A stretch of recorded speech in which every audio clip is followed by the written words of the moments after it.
Hi guys, straight tag binuang. Let's have an Arabic lesson for today. Ang lesson natin ngayon, translation, Arabic to Bisaya. Guys, sa Arabic, ang kwarta fulus. Pag wala kang pera, mapi fulus. So, sasabihin yan, into pi fulus, ala mapi. May pera ka, wala. Dan. Sa Arabic, pag sinasabi kang mapifulus, wala ka lang pera. Bisaya guys, kung ingnon gay kago na kay pulos, o nagi kay gamit.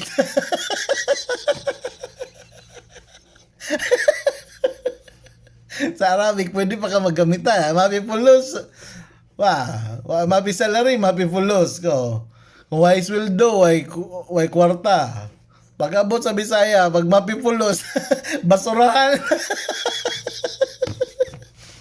Peace.